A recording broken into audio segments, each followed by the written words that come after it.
The Diary of Jimmie Mattern, the dramatized life of this famous round-the-world solo flyer. Contact, Jimmy. Contact.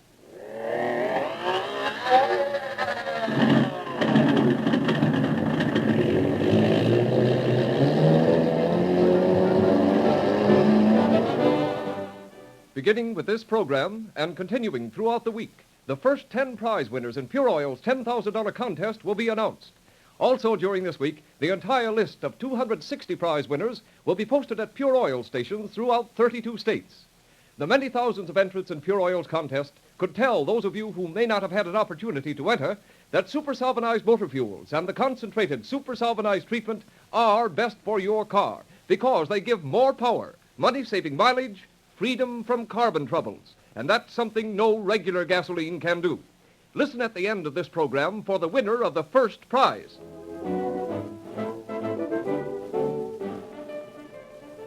For 2 months after his flight with Bennett Griffin, Jimmy was busy attending receptions and special events held in honor of the young aviators. And then at last he found himself free to plan his solo world flight, although everyone was allowed to think that he'd tried again with Griffin. When the parts of his smashed Lockheed were on their way to New York from Russia, Jimmy started east from Texas and stopped in Chicago. Looking around for someone to help promote his flight, he met Jack Clark, who was public relations director of the Sherman Hotel. The outcome of this meeting will be told by Jimmy himself.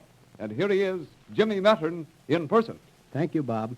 Jack Clark was destined to be associated with me not only for the world flight, but right up to the present time. The day he decided to join me, we were in the hotel coffee shop talking it over. I know a couple people here in town who might help finance the flight, Jimmy. Billy Mills and Harry Jameson. And I think you can almost count on them for something. Swell. See what you can do, Jack. Okay. And you want the publicity to all sound like a dual flight. I want everybody to think it's a dual flight. If it once gets out, I'm going to make a solo. Every flyer in the country will be trying to beat me around. And it's going to be a long while before I can go. Why are you in such a hurry to make the flight again, Jimmy? Well, both Griff and I feel like the other flight was a flop, no matter what the public think about it. So I want another shot at it. And then, if I'm ever going to try it again, now's the time. I can get some of the things now while the last flight is still hot that I couldn't get later on. Yeah, that's true. I don't want to rush you, Jimmy, but it's time you left if you're going to make that plane for New York today. I know it. Come on out to the airport with me, Jack. We can talk things over on the way. All right.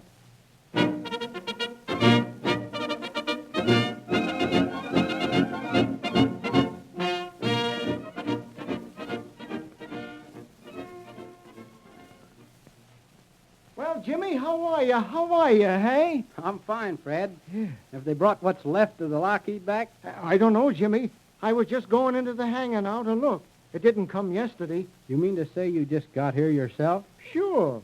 Oh, I know I generally get in early, Jimmy, but today I was talking to a guy and he made me late. Well, look here. Do you want the job rebuilding the Lockheed? I want to work with you, sure. Well, how much a week? 50 a week's about right, Jimmy. What do you say I pay you $25 a week and owe you $25? Well, it ain't the perfect arrangement. For sure, I'll do it. This door's open in here, Jimmy. This hangar's going to be all right. Good place to work. What's in those boxes over there? I don't know. They wasn't here yesterday. I'll bet it's the Lockheed. Oh, they'll send the Lockheed in big crates, Jimmy. Yeah? Have you seen a picture of the crash, Fred? No, I ain't seen a picture, but... Oh, my gosh. See there? That's the ship, Fred. And I'm to put that together?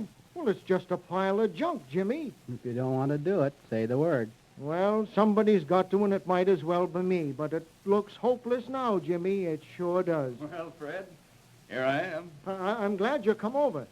Jimmy, this is Ed Thurman. Glad to know you, Mattern. Hello, Mr. Thurman. This is the man I spent most of the morning talking to, Jimmy. He has an automobile agency here in town. I understand you're planning another world flight. We'll make it if we can rebuild this ship. Over there is what we have left of it. Never saw anything that looked less like an airplane. And the first thing I've got to get is a fuselage. Well, what about that motor, Mr. Mattern? It's not badly damaged. Pratt & Whitney are going to overhaul it for me. My landing gear will be all right, and there's a lot of stuff we can use. I want to see you make the flight, Mattern. I wonder if I couldn't be of some help to you. In what way? I'm a licensed pilot myself. Don't do much flying, though, but it's my hobby. I've got 3 or 4 fuselages that you might be interested in. Sounds to me like you've had a lot of crack-ups. No, they're not mine. When some of the boys get into a smash, I buy what's left of their planes as an investment. Helps the boys out, too. I'll be glad to look over the fuselages, but you might as well know right now, Mr. Thurman, that I haven't money enough to buy one. Oh, well, who cares? I'll lease it to you. And I'll lease you any parts you need, too. Good. That's fine. And I won't charge you anything for the use of them either. Only, I'll keep the title to them. Where do you plan to get backing this trip, Matter?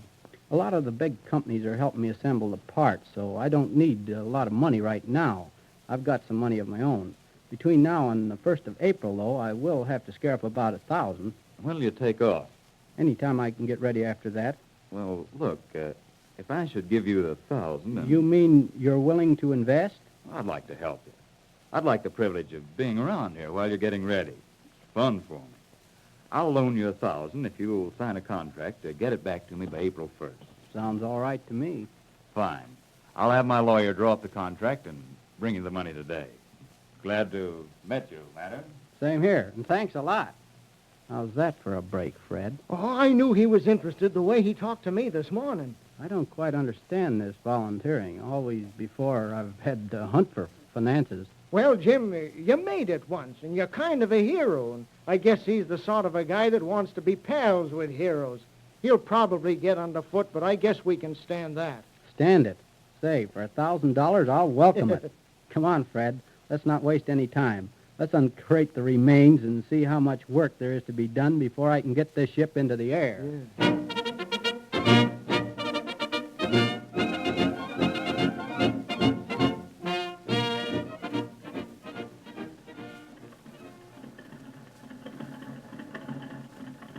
She's ready to go, Jimmy. Okay, be right there, Fred. How far did you say it was to San Angelo, Texas, Jimmy? About 1,700 miles, Mr. Thurman. And you're going to make it nonstop? Sure. It'll be a swell test for the ship and for me, too. I've got to get into shape for the flight, you know. Down there, I'm going to punch steers and go into training just as if I was pointing for a prize fight. That's the stuff, boy. It's no wonder you can do things. You don't go off half-cocked. Now, when do you plan to get back? Today's March 3rd. I'll be in Chicago the end of the month. Jack Parker's down San Angelo now waiting for me. But he's got a couple of men lined up in Chicago who may put in some money. Well, you know, I may see you in Chicago, Jimmy. I've got to be there on business about that time. Where'll you be? At the Sherman. Hope you can make it. Well, I'd better get underway. Thanks for your help, Mr. Thurman. Forget it. I've had a picnic these last 5 months watching you and Fred get the thing built. Good luck to you on the flight. Thanks. So long. Well, Fred, am I going to have any trouble? I sure doubt it, Jimmy. Everything's perfect as far as I can see. Your instruments have all been checked by the companies who made them, and that motor, boy, I know that motor's 100%. Okay, Fred. See you in a few weeks. I'll be waiting for you, Jimmy. Goodbye.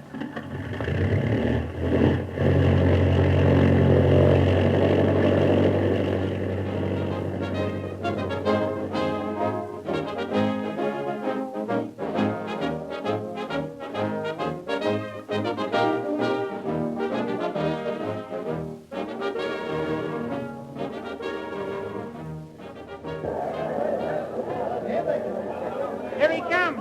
Here's the ship, Mrs. Mattern. Oh, I see it. Oh, if Jim only wasn't going to use it to cross that ocean again, I'd feel better about it. Sometimes I wish he was still a small boy. Yeah, what would you do if he were? Well, I'd try to get him interested in something besides flying, Jack. For the last 3 years, why, I haven't even known what country Jimmy was in half the time. Well, it's something to have a son who gets a reception every time he goes any place. If I were a mother, that's the kind of a son I'd like to have. But, Jack, you're so far away from being a mother that it's even silly to talk about it. Oh, here he comes. Hello, Mom. Oh, Jimmy. Oh, it's good to see you again. My, but you look tired. I am. Hi, Jack. Oh, Jimmy, what's the matter? Something go wrong? I'll tell you in the car. Let's get out of here. Hello, Jimmy. Glad to be home? Darn right I'm glad to be home. See y'all later. How you been, Mom? Oh, just fine, Jimmy. Why don't you ever write? I've been so busy I couldn't see straight for weeks. Well, Jack, lined everything up? Sure, it looks fine. Your mother fixed it. Oh, you mean about that $1,000 you need, Jimmy? Jack and I talked to 2 or 3 men, and they said they'd raise the money. They want to raise it right here in your hometown. Good. That's a big relief. I don't suppose Thurman would press us, but we will owe him the 1,000 before April 1st. We're going to get it here, all right. What happened on the flight, Jim? I can tell that something went wrong. Oh, just as I got over the Alleghenies, the hatch started to tear loose again. The hatch? Oh, the door over your head that broke loose and spoiled your flight with Benny? The same thing. Oh, goodness. I should think they'd make hatches that stayed on. I don't know why it should happen to me twice. It's a freak accident. So you had to land somewhere, Jimmy. I did not. You think I wanted the papers headlining, "Matter no match for hatch"? They'd make a gag out of it. But what did you do? I took off my belt and fastened the hatch down with it, and then I put the belt under my arm. I had to fly all the way here, harnessed up like that, to keep the blame thing from blowing off again. Well, no wonder you look tired. That must have been awful. Oh, well, let's forget it. Are we going out to Mr. Henderson's ranch? Sure we are. He says he's got a bunch of yearlings that are just waiting for you to rope and brand. Good. That'll put me in shape. Oh, but Jimmy, I thought you were coming to visit me. We're taking you to the ranch with us, Mom. Maybe you'd like to rope a steer. Me? Rope a steer? Why, Jimmy, I can't even steer a rope.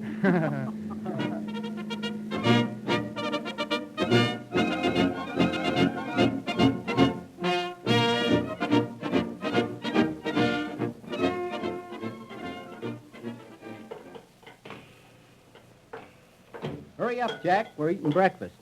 Morning, Mrs. Mattern. Good morning, Jack. We waited as long as we could for you. I was telephoning. See the paper this morning, Jimmy? No.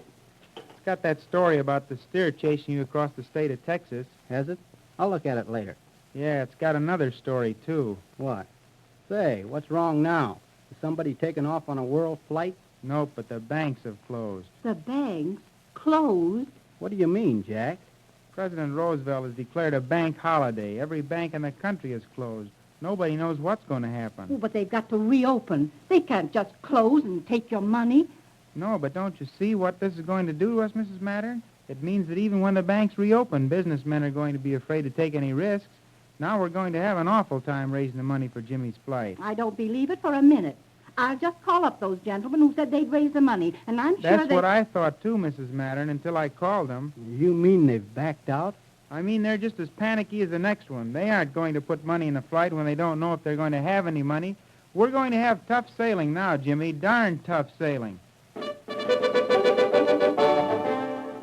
And here is the name of the winner of the first prize in Pure Oil's $10,000 contest, Edward L. Pryor of York, Pennsylvania. Congratulations, Mr. Pryor. You will be officially notified by registered letter within a few days, and your name, as well as the name of the other 259 prize winners, will be posted at all Pure Oil stations. Should I win a watch, Mr. Brownie? Does it seem very likely that Pure Oil would give a prize to you, Ping Ping? Well, I don't do no harms to motors, Mr. Brownie. I'm just a little noise what lets you know my Uncle Dan Carbon is in the motor so you can conquer him. Ah, but what you don't know is this, Ping Ping. Many motors are suffering from poor compression. That means slow starting and loss of power before your gentle Ping Ping warns the owner of the presence of carbon. But you can't do nothing about them motors until I start ping-pinging in them, Mr. Brownie. Oh, yes, we can, Ping Ping. Any motorist who feels he isn't getting the full power that was built into his engine need only drive to a Pure Oil station and ask for a free compression test. You can't get rid of old Dirty Dan with no compression test, smart guy. Right you are, Dirty Dan, but motorists can find out if they're getting equal compression from all the cylinders. If they're not, that means that you, Dirty Dan Carbon, are sticking on the valves and pistons. Oh, gee, here comes that darned old concentrated super solvanized treatment. Go to the head of the class, Ping Ping. A super solvanized treatment is guaranteed to conquer carbon immediately.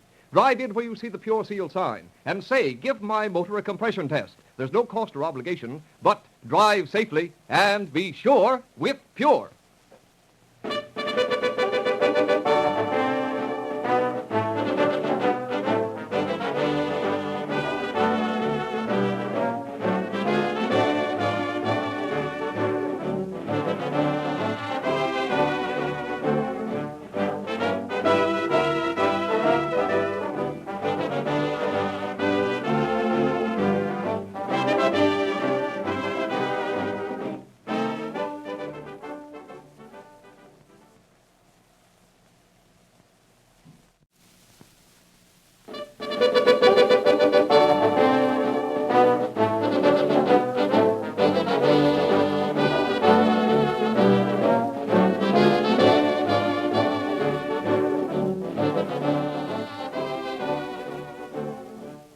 The Diary of Jimmie Mattern, the dramatized life of this famous round-the-world solo flyer.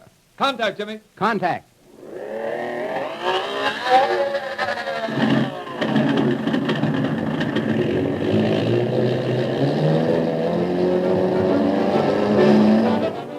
The sponsors of this program, local pure oil dealers throughout 32 states, will post the complete list of prize winners in Pure Oil's big contest this week.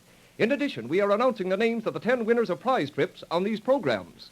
Every one of the many thousands of entrants in this contest can testify to the fact that Super Salvanized Pure Oil Pep and Voco Pep are the only motor fuels on the market which actually do what no regular gasoline can do, and that is conquer power-stealing carbon and ensure quick pickup and money-saving mileage. Drive in where you see the Pure Seal sign and say, fill her up with Super Salvanized. And listen at the end of this program for the names of the second, third, and fourth prize winners.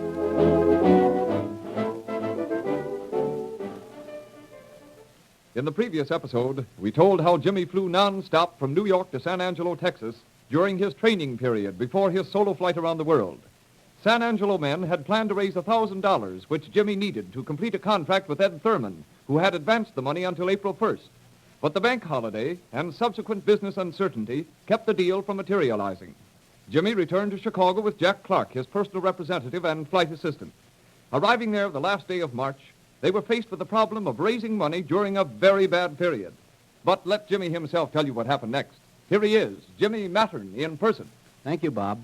In our hotel room, Jack called Harry Jameson and Billy Mills, two Chicago men who had shown an interest in the flight. While we were waiting for them, we talked over our situation. I'm pretty sure we'll be able to count on Jameson and Mills to help, Jimmy.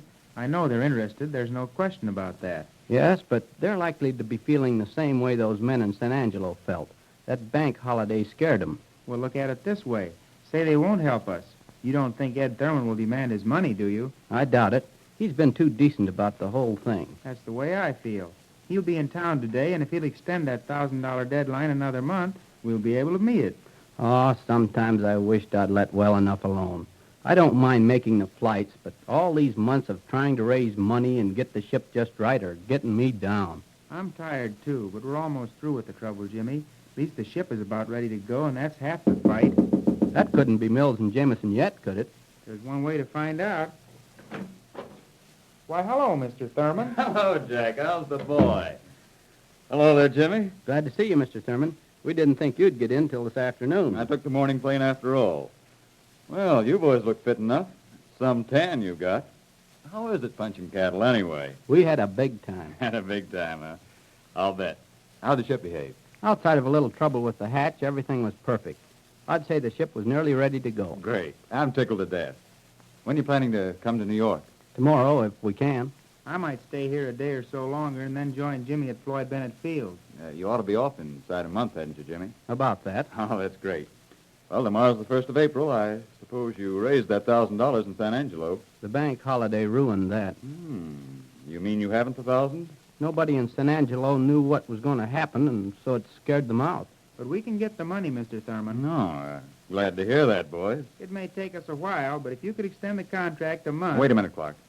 After all, Jimmy, you realize a contract's a contract, and you've got to hold to it. I want to hold to it, but the banking situation is something none of us could foresee. Exactly. You talk about your Texas businessmen getting leery of the situation. What about me? Frankly, I am too. I gave you the money in good faith, and I want it back tomorrow. But see here, Mr. Thurman, you've played right along with us up till now. You've helped a lot, and all we're asking is just a few more days. You've had a lot of days. No use talking. I'm going to have that money tomorrow, or I'll take the ship. You don't mean that. I certainly do mean it. After all, I own about half the parts in it. You've leased me those parts for the rest of the year. That's a separate contract. And besides, everything you have in that ship isn't worth $5,000. The motor's mine, $3,000 worth of gas tanks, they're mine, the instruments are mine. I'm not interested in dividing up the ship. You get me the money by tomorrow, or I'll buy you out at my own figure. That's probably Jameson and Mills now. These fellows might finance it for us, Mr. Thurman. We'd appreciate it if you'd let us talk to them alone. I don't see any reason for that request. Anything you do now concerns me. I think I'll stay right here. I'd better let them in. All right, go ahead. Hello there. Hello. I was just begun to think you weren't in. Hello, Mattern. Good morning. This is Mr. Thurman, Mr. Mills, and Mr. Jameson. How do you do, Thurman? I'll pull up some chairs here. And I hear your ship's in pretty good shape, Mattern. It sure is, Mr. Jameson. There's always a few little things to be changed after a test hop, but it's turning out to be a real airplane. I'll get it. Mr. Thurman helped us out when we first started to get the wreck together. Telegram. He had a fuselage and a few parts that we used. Thanks. Hey, when do you plan to take off, Mattern? There's still quite a bit to be done. Then we've got to wait for good weather, too. What's the wire, Jack? It's from Fred. He needs more money. More money, huh? Money's the theme song of Round the World Flyers. He says he's exhausted the $300 credit you had at Nicholas Beasley, and he'll need $100 for extra parts. We'd better send it to him, Jack. You'll have to come down with me, Jimmy, if we're going to wire it. Who's Fred? He's our mechanic. He's the fellow who put the ship together. If you'll excuse us just a minute, we'll be right back. Go ahead. That's all right.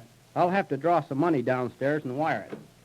Well, I guess there's a whole lot more to a world flight than just planning a course and flying the airplane. Now, more than anything else, it's money. And then people who dump in cash might as well kiss it goodbye. Oh, I don't know about that.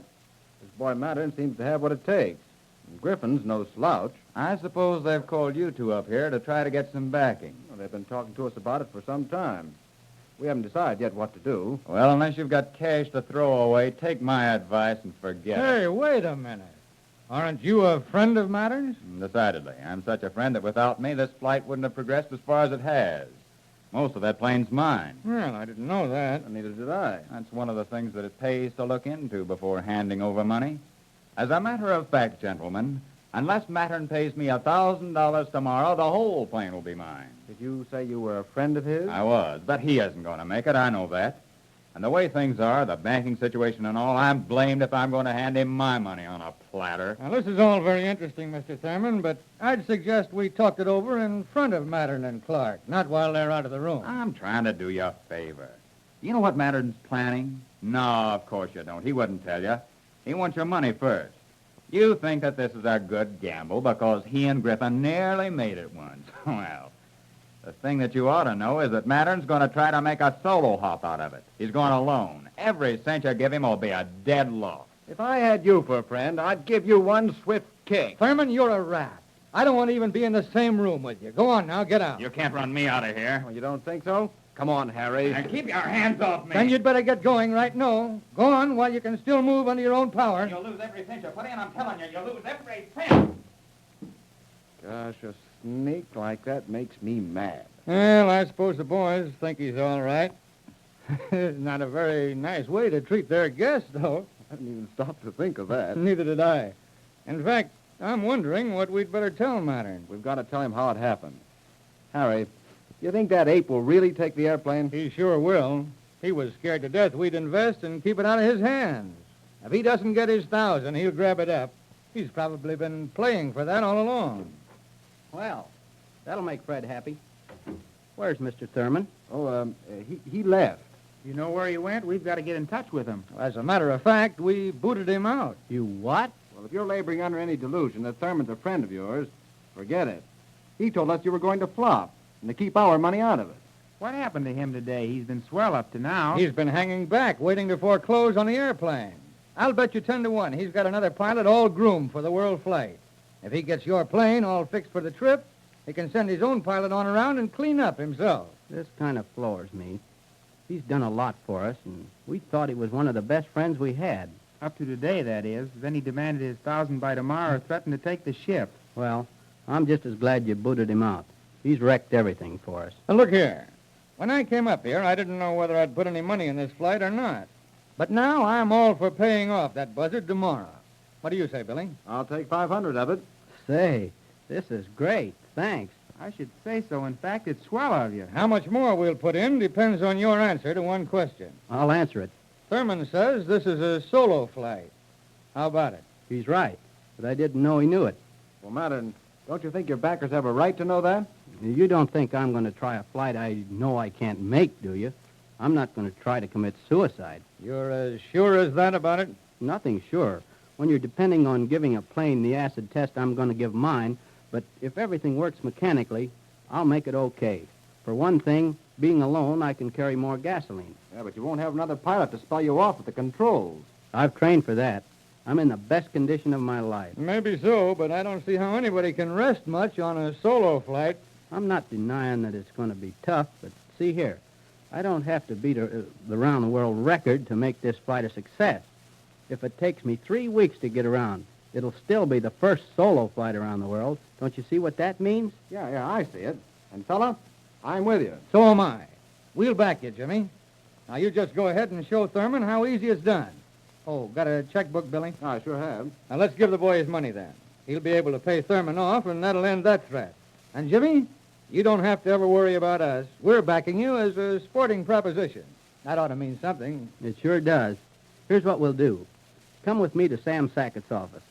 He's a well-known lawyer here, and he thinks we should form a company. Fine. Is he interested, too? I think he'll go along with us. He's already suggested we call the company Jimmie Mattern Incorporated. That's the stuff, and personally, I'll bet it pays dividends. Let's go.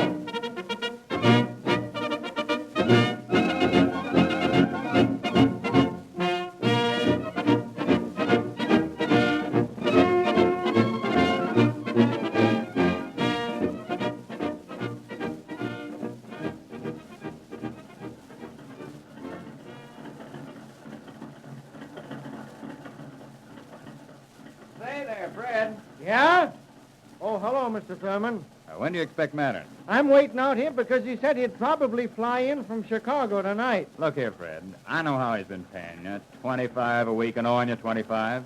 You're never going to get the money he owes you. How do you know that, Mr. Thurman? Well, he can't get any backers. His whole flight's going to flop. I got a wire from him saying different. He said he'd paid you off. He had to pay me, but that's all the money he's got. Now, if you're smart, and if you ever want to get your money, you'll put a labor lien on his ship. A what? A lien. You tie up his ship till he pays you. That's what I thought you meant. You think I'd do that to Jimmy? Why, you'd better duck, Thurman. Ooh. Well. You act like you're knocked out, Thurman. Yeah, but that's what you get for not ducking.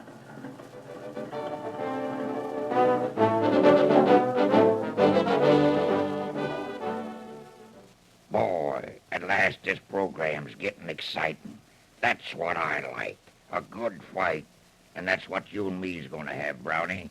Unless little Ping Ping gets one of them prize watches. Yes, then we'd better start scrapping right now, Dirty Dan, because Ping Ping's name is not among the 250 watch winners. Oh, me, oh, my. And after me promising the ping real gentle like all during that big contest. No matter how much or how little you ping in motors, any car owner who uses nothing but super solvanized pure oil pep or Woco pep will soon find himself with no ping at all. How about letting up on us for a minute and reading off the names of those prize winners? It's a good suggestion, Dirty Dan. I'll do what Super Solvanized never does. I'll let you alone for a minute. Here are the names of the second, third, and fourth prize winners. Winner of second prize, Joseph W.R. Lawson of Huntington, West Virginia. Congratulations. And you will be officially notified by registered letter within the next few days. Third prize winner, Robert D. McGranahan of Anderson, Indiana. Congratulations, and we hope you enjoy your trip or the cash equivalent. And the winner of the fourth prize is Charles D. Beatty of Durham, North Carolina. Congratulations to you, too.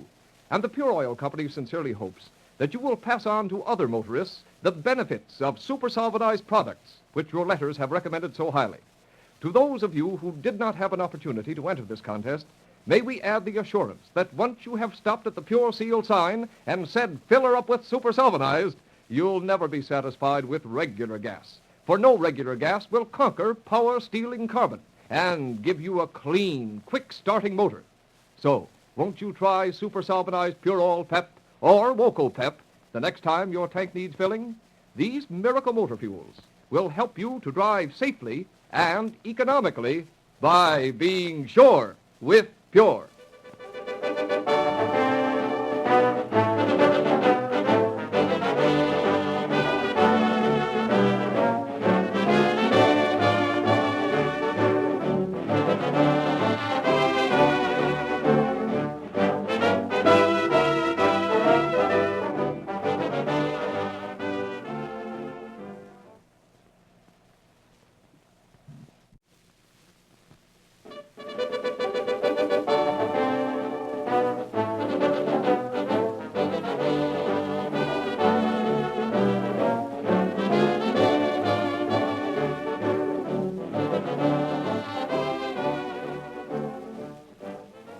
The Diary of Jimmie Mattern, the dramatized life of this famous round-the-world solo flyer.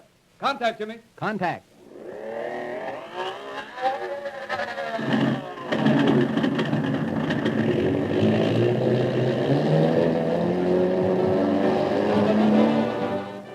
The sponsor of this program is prepared to give your car complete bumper-to-bumper service to ensure safe, economical summer driving. Just drive in where you see the Pure Seal sign and ask the Pure Oil man about this remarkable service, which includes a compression test on every cylinder of your motor. If the compression tester shows poor or unequal compression because of carbon that robs your car of its natural power, this condition can be remedied immediately and at low cost. A concentrated solventized treatment is guaranteed to conquer carbon, equalize compression, increase power and mileage. Listen at the end of today's program for the names of the winners of the 5th and 6th prizes in Pure Oil's $10,000 contest. With the necessary backing finally arranged, with permits and passports secured, Jimmie Mattern awaited favorable weather for his history-making flight. At Floyd Bennett Field in New York, his ship was ready at last, after a period of nearly 2 months of testing, ready for the 15,500 miles that had to be flown to complete the world flight. Weather conditions remained unfavorable the night of June 1st, and Jimmy fretted at the delay. The night of June 2nd, Jimmy still waited at the Half Moon Hotel near the field. Surrounded by newspapermen, friends, and other flyers, Jimmy answered questions nervously as he awaited each weather report. But let the famous flyer himself give you the scene. Here he is, Jimmie Mattern, in person. Thank you, Bob Brown. Shortly before midnight, I gave up hope for a takeoff at dawn. By that time, I thought I was almost too tired to start anyway. The continual noises and talking of reporters and other people on top of the nervous strain was almost too much. It seemed to me I never did hear a sentence that didn't have a question mark on the end of it. Hey, Jimmy, how about this statement of Army experts that the chances against a successful solo flight are 100 to 1? That's not worrying me. Just give me the weather, and I'll show you. Yeah, but look, kid, you can't go tonight or at dawn. There isn't a chance. Probably not. Why don't you all go to bed and talk it over again tomorrow night? I'm tired. Hey, how do you feel about all the other flyers getting ready to go when the weather breaks? There's those Lithuanians, Darius and Garinas and DiPinedo and half a dozen others. What if they beat you all? Good luck to them if they do. I've plotted the course for Darius and Garinas, and besides, they can't leave till they get permission. The government has passed a law, so you have to get a permit to fly the ocean. I hear you got the first permit ever issued for that, didn't you, Jimmy? Yep. If they just issue a permit for some decent weather, I'd be underway. Hello, Clark. How What's the are weather, you? kid? Any news, Jack? Nope, not much. I'd like to talk to you alone for a minute, though, Jimmy. Alone, huh?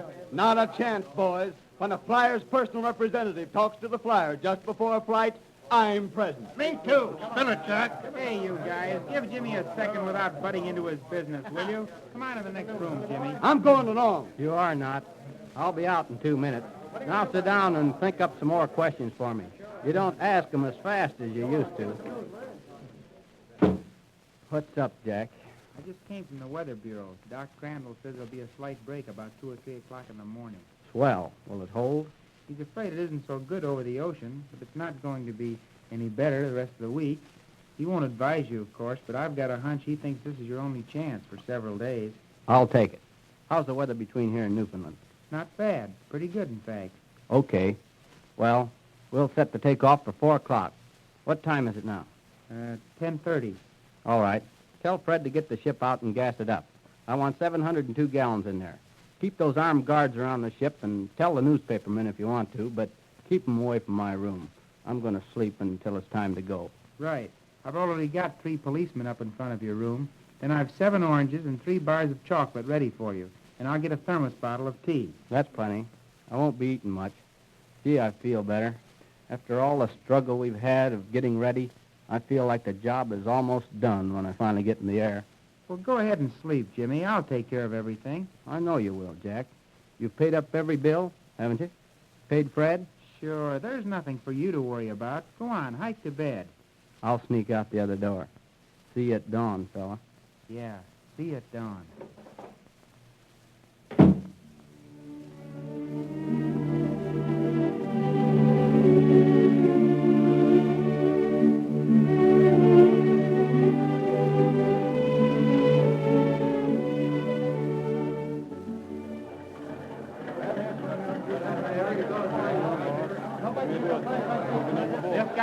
God, it'll be clear over Newfoundland, Jimmy. Thanks, Jack. Wait a second, Jimmy. Hold it for the picture. Just like that, with one foot in the cockpit. Make it snappy, boys. I've got to have both feet in to get going. Hey, Jimmy, don't forget an old pal. Give me a statement for the press. Hey, wait. I want a picture. Give me another shot. It's all ready, Jimmy. Let it go. Thanks, Fred. So long, Harry, Billy. Goodbye, Jack. He's getting in. Look, he's closing the hatch. Stand back there, everybody. Get back there. You put the camera in, Fred? Sure I did, Jack. He's getting $10 for every foot of film he shoots on the way, you know. Get out of the way. I want a picture when he takes off. He's going to do it. That guy can't miss. He's going to do it. Watch it now. He's moving. There he goes. Giving you the gun.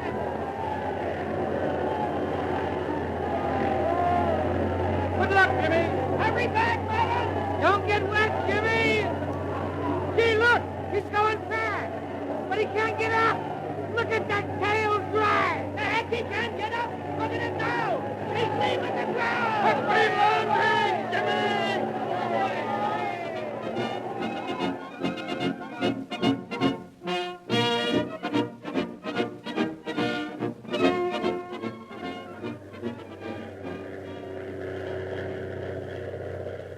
I hear a ship. That's it. High-wing monoplane. That's Mattern. Send this on the wire, Pete. Mattern passed over Harbor Grace, Newfoundland, at noon sharp. 1,200 miles out of New York. Weather cold but clear.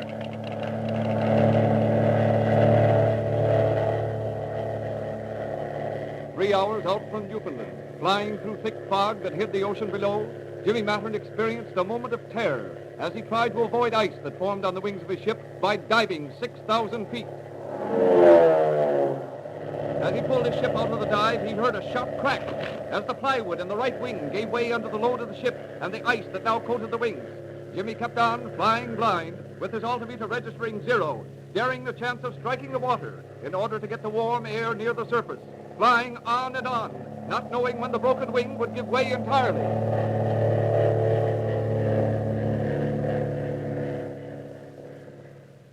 Newsflash. Jimmie Mattern, Texas solo flyer, 22 hours out of New York. No word as yet. Fishermen off Irish coast report having seen planes flying northeast. It is not known if this is Mattern.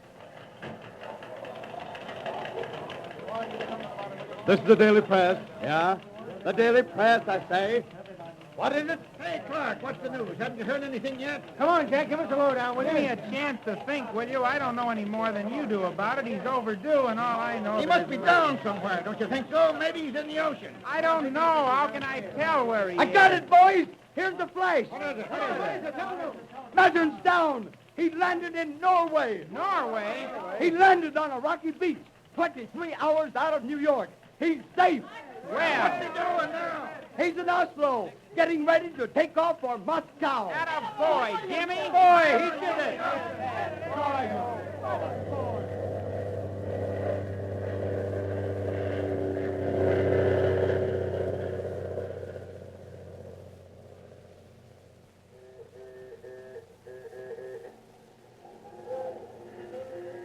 Mattern takes off for Moscow. Mattern takes off for Moscow. Hey, look at this paper bill.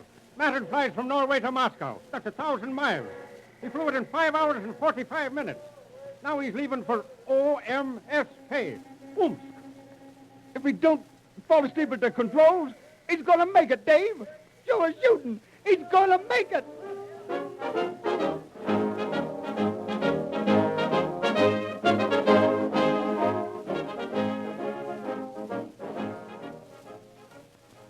Desperately weary, his brain fagged, Jimmy fought a thunderstorm over the Ural Mountains and the steppes of Russia and landed at Omsk, completing another 1,800-mile leg of his flight. A shock cord broke when he landed, and during the 4-hour wait while it was repaired, Jimmy took a queer bath in a wooden shack where an old woman had him stretch out while she beat him with a bushy broom and a man poured hot water on him from a frying pan. With a few hours' sleep, he took off again for Cheetah, 2,000 miles away. 800 miles out, one of the 36 various gas lines in the ship broke, and the gas fumes very nearly overpowered Jimmy. Almost blind, he landed, and the tail surface of his ship was damaged as it hit a stump. Soviet aviators helped him repair the damage, and he flew to a nearby field, gassed up, and left for Irkutsk, a Siberian town on Baikal Lake. News of his disaster had just reached American newspaper offices as he neared Irkutsk. Any more news come over the cable? Not yet, Jack. Wait a second. Yeah? Give it to me. Hey, keep quiet, will you? Go ahead. Mattern over here, Coach, yes. Airport flooded? Oh, he's getting every bad break in the world. But he landed, huh? At Delvia, 90 miles away. Good. Where is he now? He's gone? Making the 2,000-mile hop across Siberia to Siberia. Swell. He's still going. He's not licked yet.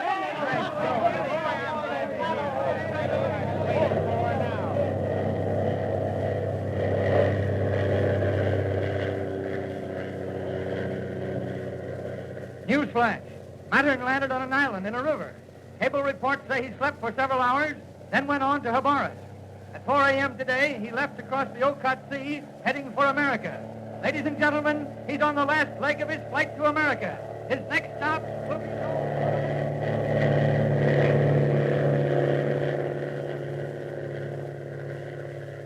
Jimmie flies on, but with the Bering Sea ahead, with America only 4 hours away, his motor runs out of oil. Jimmie switches on the reserve oil tank. The lines are frozen. Below him is nothing but frozen waste, rugged ground. To land means one thing, a crack-up. Miles from civilization, freezing temperatures, Jimmie attempts to land his ship.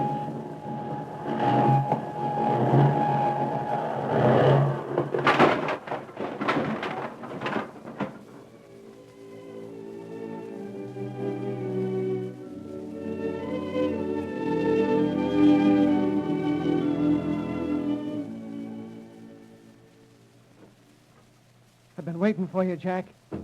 Any news? Nothing, Fred. Gosh. Means he's down somewhere, don't it, Jack? Yeah.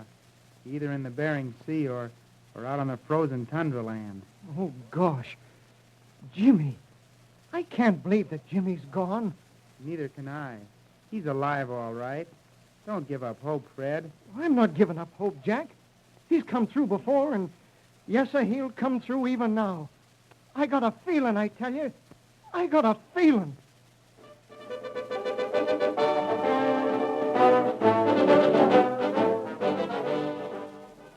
Thus ends one of the most historic flights in the annals of aviation. Most of us know that Jimmie Mattern was lost in Siberia, but how did he live during those harrowing 14 days?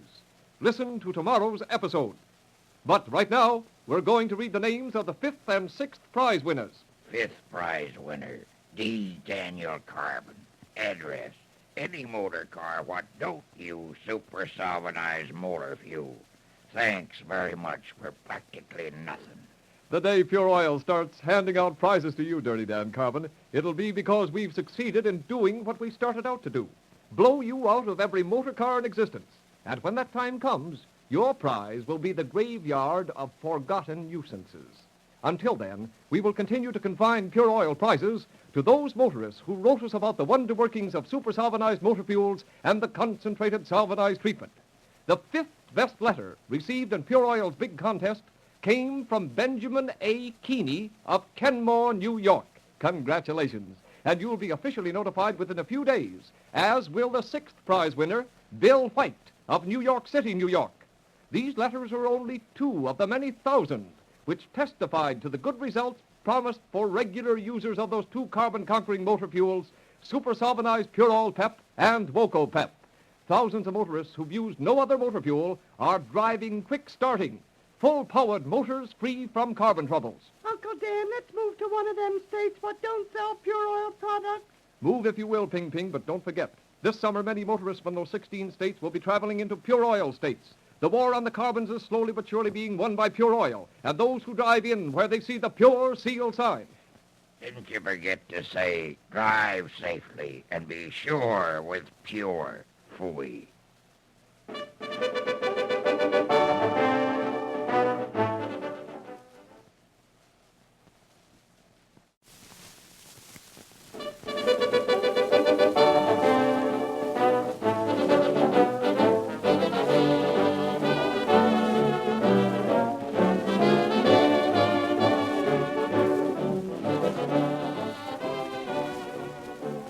The Diary of Jimmie Mattern, the dramatized life of this famous round-the-world solo flyer. Contact, Jimmie. Contact.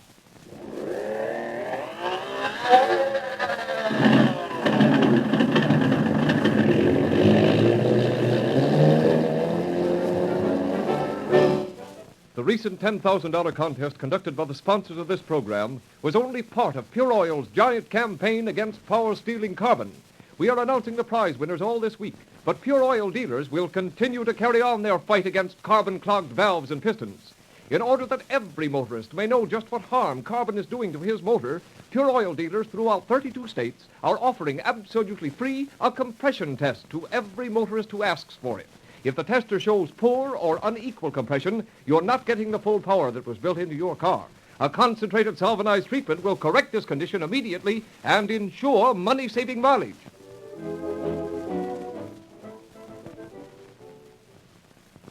After Jimmie Mattern crashed his ship in desolate Arctic Siberia when failing oil pressure had brought an end to his flight only 4 hours by air from Nome, Alaska, he spent the most despairing 14 days alone that has been the lot of any living man. His round-the-world airplane lay useless on the half-frozen tundra land, a treacherous waste area. Jimmie's ankle was badly sprained when the motor was driven back for the force of the impact. And the story of the desperate period of pain and doubt that followed can be told by only one person, Jimmie himself. So here he is, the world-renowned flyer, Jimmie Mattern. Thank you, Bob Brown. I'm going to bring you an account of this period of my life exactly as I told it for the first time. I told it first to Ivar Lindenov, a Russian, a week after the Eskimos rescued me and took me by boat to Anadyr, Siberia. We were aboard a motor launch towing a barge as we chugged back up the Anadyr River with a crew of men planning to salvage the plane. With us was one Eskimo named Kia who spoke English. Forgive the questions I am asking, Mr. Mattern, but this to me is most interesting. I know very little of airplanes, but why was it you crashed down your ship on purpose? I had to land, Ivar, because I ran out of oil. I had a full tank in the rear of the ship, but the lines froze and it wouldn't flow to the front tank. I knew if I made a normal landing, I'd turn over on the tundra land and probably get killed. So I pushed the throttle wide open and ran the ship along the ground about 200 miles an hour. I put the plane down slowly until the wheels hit the ground and smashed off the landing gear. Then I picked it up and flew along a ways, and then I settled it in like a sled. It didn't hurt the ship very much, except the motor came back up in my lap, which wasn't very comfortable. Boat now gets near where airplane is, no? It begins to look familiar, Kia. And when you land, Mr. Mattern, you lost, no? No, I wasn't lost. I knew where I was. The problem was how to get out of there. I deliberately crashed near the Anadyr River because I knew someday somebody would come down that river and I'd be saved. Oh, there you were right. That is just what happened, is it not? After a while, I stayed in the ship for about 8 days, and then I went down to the edge of the river, which was about a mile away, and I built a hut out of grass. I lined it with maps to keep the rain and snow out, but that didn't do much good. The ground was frozen, and the only way I could sleep was by building a fire and then scraping it away and lying in the warm ashes. But this would only be comfortable for about 15 or 20 minutes, and then the frost in the ground would seep up into my bones, and I would start aching all over. Ah, this Arctic, it is not a pleasant place for a white man. Did your ankle hurt? Yeah, you know, everything goes wrong up here in the Arctic. All my teeth loosened up and started to ache, and my hands cramped up, and I got the pneumonia. There were so many other things wrong that I didn't mind the pain in my ankle. This experience, it was most horrible.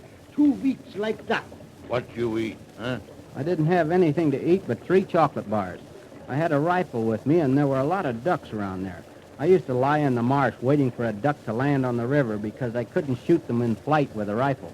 I finally hit one and buried him in the snow, and I went back up to the ship and got a cylinder off of the motor and made a stove out of it so I could cook the duck. But when I got back to the river, all that was left of the duck was bones. The seagulls had eaten it. Seagulls, they get everything. Without food under that strain, it is most remarkable to me that you kept your senses. Well, the thing that seemed to relieve my mind most was writing. I kept a diary. I wrote continually, even when my hands started to cramp up. You know, the sun goes around your head up here. You never know whether it's midnight or noon. But it didn't make any difference to me because I wasn't going anywhere. Later, when I arrived at Anadyr, I was writing in my diary under the heading of June 30th, and they told me it was July 5th, so I lost 5 days somewhere. I didn't know whether I was hungry 14 days or 19 days. Those pictures of yourself, those pictures you took when all alone, how was that done? How did you take them? I had a self-timing device on a camera. Look, upriver, island. That's island where you were on? Yeah, that looks like it. I'll never forget trying to get out there on that island. I built a raft. I tied it together with control wires from the ship. I pushed it out in the river, and it didn't work. It turned over, and I fell in the river. I came out on the bank and tried to dry my clothes. I took off my heavy flying suit and got ready to start a fire. I had that long Russian underwear on that goes clear down around your ankles and wraps around real tight. I had some gasoline I brought from the ship in a thermos bottle. When I sprinkled the gasoline on the wood, I spilled some on my underwear. When I started the fire, my underwear also caught fire, and I had to jump back in the river. Into the water again. Water plenty cold. By that time, Mr. Mattern, I think I would have lost heart. I would have quit. No, Ivar, I never gave up hope. I built another raft, put a pole on the front of it, and ran up the good old American flag that I always carried with me. And I tried it again. I finally got over to that island. That flag you put up, eh? Yes, chiefly to keep up my spirits. Still you had no food to eat, huh? When I got to the island, I thought I was all set because I found some duck eggs and decided they'd keep me alive for about another 10 days. The only trouble was, when I opened the eggs, I found little ducks in them. I also shot a muskrat and tried to eat that, but that wasn't very good, and it made me sick. That I do not doubt the muskrat meat, bah. When sun come out, mosquitoes, they come out too, I bet. Huh? You know this country, don't you, Kia? The mosquitoes come out by the thousands, big ones, too, just like the mosquitoes in Alaska. But I was prepared for that. I wore my flying suit, helmet, and my flying gloves, and they couldn't touch my body. And I brought along a mosquito netting for my face. But if the wind would blow the netting against my face, I'd be stung all over before I could pull it away. With everything else, mosquitoes. Yeah, the mosquitoes were bad, but the thing that bothered me were those seagulls. In the dead silence of the Arctic, why, they used to circle over my head and squawk continually, just as much to say, die, will you? The boat, it is going in toward shore. Is this the right place, Mr. Mattern? This is the spot, all right. How did Eskimo find you on island, Mr. Mattern? Well, when I got over there, I was cold and wet, and the island had grass on it. So I decided to see if it would burn. So I set a match to it, and I set the whole island afire. And you jump into water again, no? No, not this time, Kia. I didn't mean this fire for a signal, but it was the best one I ever gave in my life. How is it you mean? Because some Eskimos were rowing down the river, and they saw the smoke and came over to the island. You know, Kia, they're the only Eskimos that live up this river, and they come down once a year. So I guess I was pretty lucky. They were bringing down their fox furs and their bear skins, and they pulled over to the bank, and they looked at me, and I didn't know whether they were going to take me along or not. They would just grunt when I talked to them. How did you make them understand? I never made them understand at all, Ivar, the whole week that I spent with them. But you know, the Eskimos understand furs and skins. They were especially interested in the zippers on my flying suit. I happened to open up a zipper on my arm, and they started to giggle. You know, the only reason I think they saved me was for the zippers on my flying suit. I slept in a tent that night with 5 of them, and I woke up in the morning, and they were zipping me up and down. I shall never forget what a looking sight you were, Mr. Mattern, when first I saw you.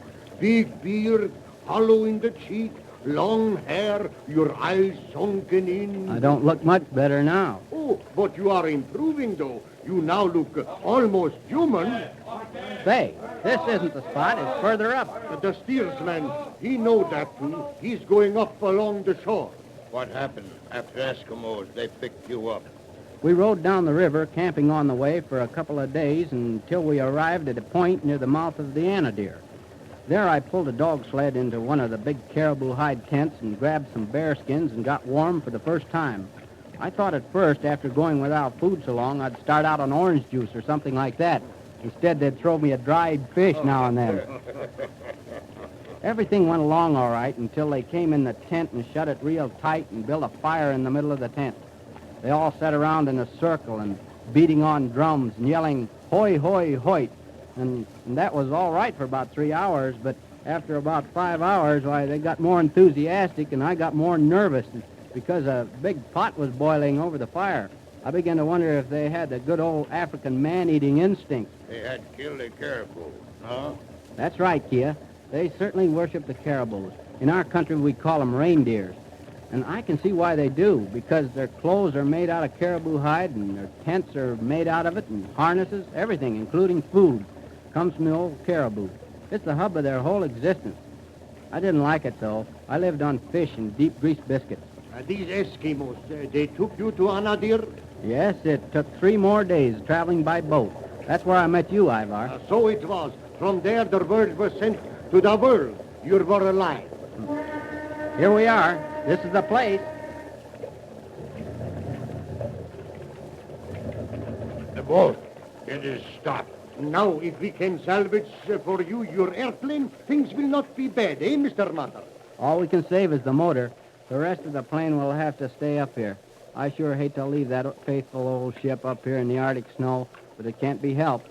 When do you think that Russian plane will arrive to fly me to Nome? The plane, it will come. I don't doubt that, but when? In good time. Here in Russia, things are completed. Let us go ashore, Mr. Mattern.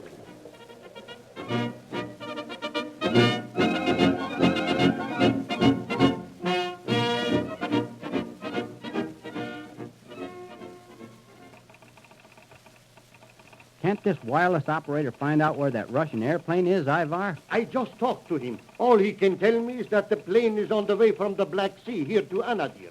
It is flown by our foremost Russian pilot, Zygmunt Levenevsky. Just the same, it looks to me like I'm going to be stranded here in Anadir all my life. Oh, please do not be so impatient, Mr. Mattern. But I've had enough of it. I want to get home and complete my flight.